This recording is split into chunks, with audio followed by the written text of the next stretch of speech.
인해서 유방암이 발생할 수 있는 확률이 60에서 80%고요.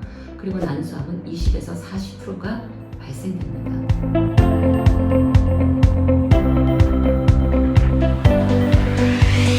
안녕하세요. 항암시기연구소장 김혜숙입니다.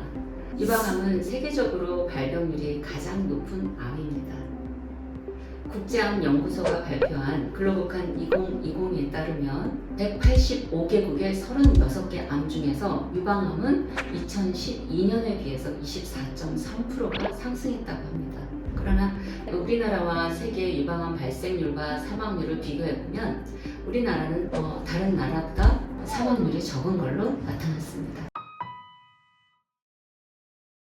우리나라 유방암 전체 여성암이 20.8%고요. 연도별, 연령별 유방암 환자 수를 보면 유방암은 계속 지속적으로 증가 추세였습니다. 50세 초반까지 증가 이후 점차 감소하고 있고요. 우리나라는 폐경 전에 유방암은 굉장히 높은 발생률을 보이고 있습니다.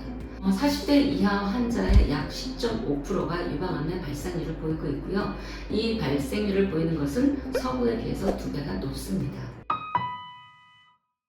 유방암 위험인자를 피하는 생활 습관을 갖는 게 중요하겠죠.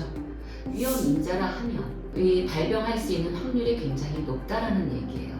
그러면 유방암 위험인자를 피하는 생활 습관이 뭐가 있을까요? 첫 번째, 다출산이 있습니다. 그리고 아이를 낳고 난 다음에는 모유 수유가 반드시 필요하겠고요. 아이의 면역력을 위해서도 엄마의 유방암 예방을 위해서도 모유 수유가 필요합니다. 유방암 위험 인자로 가족력이 있죠. BRCA1이나 BRCA2라는 유전자 이상 증상이요. BRCA 유전자의 돌연변이로 인해서 유방암이 발생할 수 있는 확률이 60에서 80%고요. 그리고 난소암은 20에서 40%가 발생됩니다. 안젤리나 졸리는 본인의 할머니 그리고 이모 그리고 엄마까지 유방암으로 사망하게 되자 본인은 절제를 하게 됩니다. 안젤리나 졸리 효과라고 합니다. 안젤리나 졸리 이펙트라고. 한때 이 효과로 인해서 여러 유방암 환자분들이 먼저 검진을 받고 그리고 이 유전자를 갖고 있는 경우에 그 단계를 가지 않도록 먼저 차단하는 그러한 경우가 있었습니다. 금연과 금주입니다. 금연과 금주에 대해서 그리고 특히 금주에 대해서는 잠시 후에 조금 더 자세히 설명해 드릴 거고요. 지금 또 하나 말씀드리고 싶은 거는 경구 피임제 사용과 호르몬 대체薬사용입니다.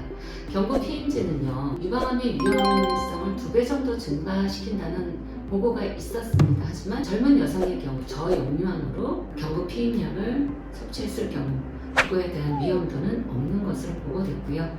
하지만 너무 과량의 경구 피임약을 복용했을 경우에는 위험이 있겠죠.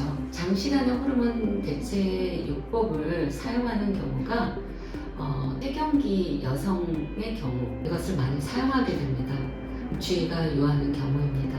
에스트로겐은 여성의 여성성을 지켜주는 굉장히 중요한 호르몬이지만 오랫동안 에스트로겐에 노출되는 경우에는 유관세포의 증식을 촉진하는 효과가 있기 때문에 유방암의 발생 확률이 높아집니다. 하지만 에스트로겐이 직접적으로 암을 유발하는 것은 아닙니다. 가장 비중을 두는 것은 비만입니다. 고지방식을 한다든지 동물성 지방식품을 과잉 섭취한다든지 이랬을 경우에 비만을 초래할 수 있는데요. 폐경 후 에스트로겐이 주된 공급원인 그 지방 조직에 이 음식으로 인해서 고지방식으로 인해서 이 지방 조직이 점점 더 많아지고 그러다 보면 에스트로겐의 수치는 점점 더 높아지겠죠. 폐경 후에 체질량 지수가 5kg이 늘면 유방암 발생 위험 확률이 8에서 15%가 증가합니다. 폐경 전 체질량 지수가 5kg가 늘면은 유방암 발생 위험은 14에서 15%가 감소합니다. 그러면 체질량 지수 BMI는 어떻게 계산될까요? 여러분의 체중 아시고 신장을 아시면 다 계산하실 수 있습니다. 그러면 BMI의 판정 기준을 한번 볼까요? 18.5 미만은 저체중이고요. 그리고 18.5에서 22.9 이하 이것은 정상입니다. 23에서 24.9 이하가 비만 전 단계. 그러면 우리는 어디에서 주의를 해야 되냐면 25부터 주의해야 됩니다. 25에서 29.9 이하 여기는 비만 1단계인데요. 이 비만 1단계가 오지 않도록 25가 되지 않도록 적정한 체중 관리가 필요합니다. 우리가 유방암에 걸리지 않으려면 식습관을 바꿔야 되겠죠. 그럼 건강한 식습관으로의 작은 변화 생각해 볼까요? 1급 발암물질입니다. 절대 드시지 않으셔야 되겠죠?